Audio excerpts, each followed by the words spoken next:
ಸಾಯಿರಾಮ್ ಸಾಯಿ ಆಧ್ಯಾತ್ಮಿಕ ಕೇಂದ್ರದಲ್ಲಿ ಈ ಗುರುಪೂರ್ಣಿಮೆ ಮಹೋತ್ಸವ ಏನಿದೆ ಇದು ತುಂಬ ವಿಶಿಷ್ಟವಾದ್ದು.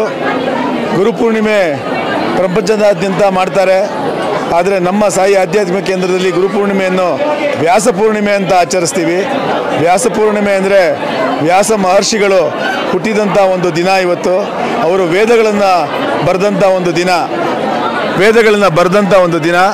ಇಂಥ ಒಂದು ವಿಶಿಷ್ಟವಾದ ದಿನದಲ್ಲಿ ನಮ್ಮ ಸಾಯಿ ಆಧ್ಯಾತ್ಮಿಕ ಕೇಂದ್ರದಲ್ಲಿ ಈ ಗುರುಪೂರ್ಣಿಮೆ ಮಹೋತ್ಸವವನ್ನು ವಿಜೃಂಭಣೆಯಿಂದ ಆಚರಿಸ್ತೀವಿ. ಸುಮಾರು ಏನಿಲ್ಲ ಅಂತಂದರೂ ಈ ಒಂದು ನಮ್ಮ ಪೂಜ್ಯ ರಾಧಾಕೃಷ್ಣ ಸ್ವಾಮೀಜಿಯವರು ಶುರು ಮಾಡಿದಂಥ ಈ ಒಂದು ಸಾಯಿ ಆಧ್ಯಾತ್ಮಿಕ ಕೇಂದ್ರ 70 ವರ್ಷಗಳು ಮುಗಿದಿವೆ, 71ನೇ ವರ್ಷದಲ್ಲಿದ್ದೀವಿ. 60 ವರ್ಷಗಳಿಂದ ಈ ಒಂದು ಗುರುಪೂರ್ಣಿಮೆ ಅಂದರೆ ವ್ಯಾಸಪೂರ್ಣಿಮೆನ ನಡೆಸ್ಕೊಳ್ತಾ ಬಂದಿದ್ದೀವಿ ನಾವು. ಈ ವ್ಯಾಸ ಪೂಜೆ ಹೆಂಗೆ ಅಂದರೆ ಇದರ ಹಿನ್ನೆಲೆ ಏನು ಅಂದರೆ ವ್ಯಾಸ ಮಂಡಲದಲ್ಲಿ ನಾವು ಕೃಷ್ಣ ಜಗದ್ಗುರು ಅಂತ ಕೃಷ್ಣನ ಆಹ್ವಾನ ಮಾಡ್ತೀವಿ. ಒಂದು ಕಲಶ ಕೃಷ್ಣನ ಆಹ್ವಾನ ಆಗುತ್ತೆ, ಮತ್ತೊಂದು ವೇದವ್ಯಾಸರದ ಒಂದು ಕಲಶ ಆಹ್ವಾನ ಆಗುತ್ತೆ. ಅದ್ರ ಜೊತೆಗೆ ದಕ್ಷಿಣಾಮೂರ್ತಿಗಳ ನಂತರ ಸನಕಾದಿಕ ಆದ ನಂತರ ಶಂಕರಾಚಾರ್ಯರು. ಈ ಒಂದು ಪರಂಪರೆ ಬಂದು ದ್ರಾವಿಡ ಪರಂಪರೆ. ಈ ದ್ರಾವಿಡ ಪರಂಪರೆಯನ್ನು ಎಲ್ಲ ಸುಮಾರು ನಮ್ಮ ಶಂಕರ ಮಠಗಳಲ್ಲಿ ನಡೆಸ್ಕೊಳ್ತಾ ಬಂದಿದ್ದಾರೆ. ನಮ್ಮ ಪೂಜ್ಯ ಗುರುಗಳು ರಾಧಾಕೃಷ್ಣ ಸ್ವಾಮೀಜಿಯವರು ಈ ಒಂದು ಗುರು ಪರಂಪರೆಯ ಜೊತೆಗೆ ನಮ್ಮ ಗುರುಗಳಾದಂಥ ಶಿರಡಿ ಸಾಯಿಬಾಬಾ, ನರಸಿಂಹ ಸ್ವಾಮೀಜಿ ಅವರ ನಂತರ ಶ್ರೀ ರಾಧಾಕೃಷ್ಣ ಸ್ವಾಮೀಜಿಯವರ ಒಂದು ಕಲಶದ ಆಹ್ವಾನ ನಾವು ಇಲ್ಲಿ ಸಾಯಿ ಆಧ್ಯಾತ್ಮಿಕ ಕೇಂದ್ರದಲ್ಲಿ ಮಾಡಿ ಪ್ರತಿ ಒಂದು ಇದಕ್ಕೂ 4 ಅವರ ಶಿಷ್ಯ ವೃಂದ ಏನಿದೆ ಅವ್ರನ್ನೂ ಆಹ್ವಾನ ಮಾಡಿ ಇಲ್ಲಿ ಪೂಜೆ ಮಾಡ್ತೀವಿ. ಆಹ್ವಾನ ಆದ ನಂತರ ಇದಕ್ಕೆ ಷೋಡೋಪಚಾರ ಪೂಜೆಗಳು ನಡೆಯುತ್ತೆ. ಪೂಜೆ ಆದ ನಂತರ ಅಷ್ಟೋತ್ತರ ನಡೆಯುತ್ತೆ. ಧೂಪ ದೀಪ ನೈವೇದ್ಯ ನಡೆದು ಮಹಾಮಂಗಳಾರತಿ ಆಗುತ್ತೆ. ಇದು ಒಂದು ವಿಶಿಷ್ಟವಾದ ಒಂದು ವ್ಯಾಸ ಪೂರ್ಣಿಮಾ ಮಹೋತ್ಸವ ಈ ತ್ಯಾಗರಾಜನಗರದ ಸಾಯಿ ಆಧ್ಯಾತ್ಮಿಕ ಕೇಂದ್ರದಲ್ಲಿ ನಡೀತಾ ಬಂದಿದೆ. 60 ವರ್ಷಗಳು ನಡೀತಾ ಬಂದಿದೆ. ನಮ್ಮ ಆಧ್ಯಾತ್ಮಿಕ ಕೇಂದ್ರದಲ್ಲಿ ನಾವು ಈ ಒಂದು ಡೆಕೋರೇಷನ್ ಏನು ಮಾಡ್ತಾ ಇದ್ದೀವಿ, ನಮ್ಮ ಕೃಷ್ಣ ಅಂತ ನಮ್ಮ ಡೆಕೋರೇಟರು ತುಂಬ ವರ್ಷಗಳಿಂದ ಸುಮಾರು 30 ವರ್ಷಗಳಿಂದ ಈ ಡೆಕೋರೇಷನ್ ಮಾಡ್ಕೊಳ್ತಾ ಬಂದಿದ್ದಾರೆ. ಆದರೆ ಪ್ರತಿ ವರ್ಷವೂ ವಿಶಿಷ್ಟವಾಗಿರುತ್ತೆ. ಈ ವರ್ಷ ನಾವು ಸುಮಾರು 3 ತಿಂಗಳಿಂದ ಇದಕ್ಕೆ ಒಂದು ಪ್ಲ್ಯಾನಿಂಗ್ ಮಾಡಿ ಒಂದು ತರಕಾರಿ ಮತ್ತು ಹಣ್ಣು ಅಂತ ಏನು ಅಂದ್ಕೊಂಡ್ವಿ, ಆದರೆ ಇಷ್ಟು ಚೆನ್ನಾಗಿ ಬರುತ್ತೆ ಅಂತ ಖಂಡಿತವಾಗ್ಲೂ ನಾವಾದರೂ ಅಂದ್ಕೊಂಡಿರಲಿಲ್ಲ.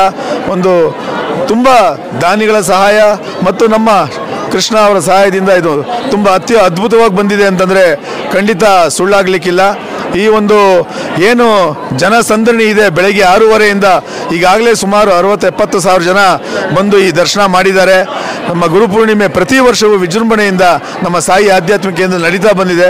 ಇದೊಂದೇ ಪೂಜೆ ಒಂದೇ ಅಲ್ಲ, ಸಾಯಿ ಆಧ್ಯಾತ್ಮಿಕ ಕೇಂದ್ರದಲ್ಲಿ ನಾವು ಈ ಮಧ್ಯಾಹ್ನದ ಬಿಸಿ ಊಟ ಏನಿದೆ ಸುಮಾರು 8,000 ಮಕ್ಕಳಿಗೆ ಊಟ ಹೋಗ್ತಾ ಇದೆ. 25 ವರ್ಷಗಳಿಂದ 8,000 ಮಕ್ಕಳಿಗೆ ಊಟ ಹೋಗ್ತಾ ಇದೆ. ಇದು ತುಂಬ ಒಂದು ಜನರಿಗೆ ಮುಟ್ಟುವಂಥ ಒಂದು ಕೆಲಸ ಸಾಯಿ ಆಧ್ಯಾತ್ಮಿಕ ಕೇಂದ್ರ ನಡೀತಾ ಬಂದಿದೆ. ಸಾಕಷ್ಟು ದಾನಿಗಳಿಂದ ಈ ಒಂದು ಕಾರ್ಯಕ್ರಮ ನಡೀತಾ ಬಂದಿದೆ. ಅದರ ಜೊತೆಗೆ ಆರೋಗ್ಯ ತಪಾಸಣೆ ಇರ್ಬೋದು, ಪ್ರತಿನಿತ್ಯ ಆರೋಗ್ಯ ತಪಾಸಣೆ, ಫಿಸಿಯೋಥೆರಪಿ ಸೆಂಟರ್ ನಮ್ಮ ತ್ಯಾಗರಾಜನಗರ ಮತ್ತು ವಸಂತಪುರ 2 ದೇವಸ್ಥಾನಗಳಿದೆ, 2 ಕಡೆಯೂ ನಡೀತಾ ಬಂದಿದೆ. ಈ ಒಂದು ಗುರುಪೂರ್ಣಿಮೆಯ ವೈಭವ ನೀವೆಲ್ಲ ಬಂದು ನೋಡಿ ಇನ್ನೂ ಆನಂದಿಸಬೇಕು ಅಂತ ಕೇಳ್ಕೊಳ್ತೀನಿ. ಇನ್ನೂ 3 ದಿನ ಈ ಒಂದು ಡೆಕೋರೇಷನ್ ಇರುತ್ತೆ. ಯಾಕಂದರೆ ತರಕಾರಿ ಹಣ್ಣಾದ್ರಿಂದ ಬೇಗ ಹಾಳಾಗ್ಬಿಡುತ್ತೆ. ಸೊ ಭಾನುವಾರ ತನಕ ಈ ಡೆಕೋರೇಷನ್ ಇರುತ್ತೆ, ಬಂದು ನೋಡಬೇಕು ಅಂತ ಕೇಳ್ಕೊಳ್ತಾ ದಯವಿಟ್ಟು ಸಹಸ್ರಾರು ಸಂಖ್ಯೆಯಲ್ಲಿ ಬಂದು ಬಾಬಾ ಮತ್ತು ಸ್ವಾಮೀಜಿಯವರ ಆಶೀರ್ವಾದ ಪಡೀರಿ ಅಂತ ನಿಮ್ಮೆಲ್ಲರಿಗೂ ಕೇಳ್ಕೊಳ್ತೀನಿ. Thank you. ನನ್ನ ಹೆಸರು ವೆಂಕಟೇಶ್ ಅಂತ, ಈ ಒಂದು ಸಾಯಿ ಆಧ್ಯಾತ್ಮಿಕ ಕೇಂದ್ರದ ಖಜಾಂಚಿ ಆಗಿದ್ದೀನಿ. ಗುರುಪೌರ್ಣಿಮೆಯ ವಿಶೇಷ ಸಂದರ್ಭದಲ್ಲಿ ನಾಡಿನ ಎಲ್ಲ ಜನತೆಗೆ ಶುಭಾಶಯವನ್ನು ಹೇಳ್ತಾ ಇವತ್ತು ವಿಶೇಷವಾಗಿ ತ್ಯಾಗರಾಜನಗರದ ಸಾಯಿಬಾಬಾ ಮಂದಿರದಲ್ಲಿ ಬಾಬನ ಪೂಜೆಯನ್ನು ಅತ್ಯಂತ ಶ್ರದ್ಧಾಭಕ್ತಿಯಿಂದ ಎಲ್ಲರೂ ಸೇರಿ ಆಚರಣೆ ಮಾಡ್ತಾ ಇರತಕ್ಕಂಥದ್ದು. ಆಡಳಿತ ಮಂಡಳಿ ಇದಕ್ಕೆ ವಿಶೇಷವಾದಂಥ ಗಮನವನ್ನು ಕೊಟ್ಟು ಭಕ್ತಾದಿಗಳಿಗೆ ಎಲ್ಲ ರೀತಿಯ ಅನುಕೂಲವನ್ನು ಮಾಡಿಕೊಟ್ಟಿದ್ದಾರೆ ಮತ್ತು ವಿಶೇಷವಾದಂತಹ ಅಲಂಕಾರ ಇವತ್ತಿಲ್ಲಿ ಜನಗಳು ಕಣ್ಮಣವನ್ನು ತಳಿಸ್ಕೊಂತಹ ರೀತಿಯಲ್ಲಿ ವ್ಯವಸ್ಥೆ ಮಾಡಿದ್ದಾರೆ. ಬಹಳ ಸಂತೋಷ ಆಗ್ತಾ ಇದೆ.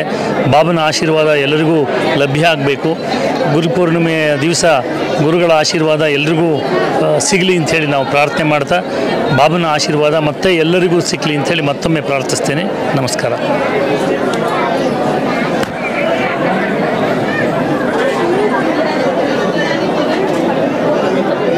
ನಮಃ ಹರಿ ಓಂ. ಪತ್ರಿಗ್ರಾಮಸಮದ್ಭೂತಂ ದ್ವಾರಕಾಮಾಯಿವಾಸಿನಂ ಭಕ್ತಾಭೀಷ್ಟಪ್ರದಂ ದೇವಂ ಸಾಯಿನಾಥಂ ನಮಾಮ್ಯಹಂ ಮಾತಾ ಸಾಯಿ ಮತ್ಪಿತಾ ಸಾಯಿನಾಥಃ ಸ್ವಾಮಿ ಸಾಯಿ ಮಸ್ತಕಾ ಸಾಯಿನಾಥಃ ಸರ್ವಸ್ವಂ ಮೇ ಸಾಯಿನಾಥೋ ದಯಾಳು ನಾಣ್ಯಂ ನೈವಂ ನೈನ ಜಾನೇ ನ ಜಾನೇ ಸದ್ಗುರುದೇವತಾಭ್ಯೋ ನಮಃ. ನಮ್ಮ ಮಂದಿರದಲ್ಲಿ ಸದ್ಗುರು ಸಾಯಿಬಾಬಾ ಮತ್ತು ಸ್ವಾಮೀಜಿಯವರ ಒಂದು ಕೃಪೆಯಿಂದ ಪ್ರತಿ ವರ್ಷ ಗುರುಪೌರ್ಣಮಿಯ ಕಾರ್ಯಕ್ರಮವನ್ನು ನಡೆಸ್ಕೊಂಡ್ಬರ್ತಾ ಇದ್ದೀವಿ. ವಿಶೇಷವಾಗಿ ಅಲಂಕಾರಗಳು ಮತ್ತು ಇಲ್ಲಿ ವ್ಯಾಸ ಪೌರ್ಣಮಿ ಅಂತ ಒಂದು ಪೂಜೆ ಮಾಡ್ತೀವಿ, ವ್ಯಾಸ ಪೂಜೆ ಅಂತ. ಇದು ಎರಡೂ ಪೂಜೆ ಬಾಬಾ ಈ ಬೇರೆ ಯಾವುದೇ ಸಾಯಿ ಮಂದಿರಗಳಲ್ಲೂ ನಡೆಸೋಲ್ಲ. ಇದನ್ನು ನಮ್ಮ ರಾಧಾಕೃಷ್ಣ ಸ್ವಾಮೀಜಿಯವರು ಮುಂದಿನಿಂದ ನಡೆಸ್ಕೊಂಬಂದಿದ್ದಾರೆ. ವ್ಯಾಸ ಪೌರ್ಣಮಿ ಅಂತ ಅಂದರೆ ವ್ಯಾಸ ಪೂಜೆ ಅಂತ, ಗುರುವಿನ ಪೂಜೆ ಮಾಡುವಂಥದ್ದು. ಅವರು ಇದನ್ನು ನಡೆಸ್ಕೊಂಬಂದಿದ್ದಾರೆ. ಈ ದೇವಸ್ಥಾನದಲ್ಲಿ ಈಗಲೂ ಅದನ್ನು ನಾವು ಮುಂದುವರೆಸ್ಕೊಂಬಂದಿದ್ದೀವಿ. ಗುರುಪೌರ್ಣಮಿಯ ವಿಶೇಷವಾಗಿ ಎಲ್ಲೂ ಈ ವ್ಯಾಸ ಪೂಜೆಯನ್ನು ಮಾಡೋದಿಲ್ಲ ಬಾಬಾ ಮಂದಿರದಲ್ಲಿ.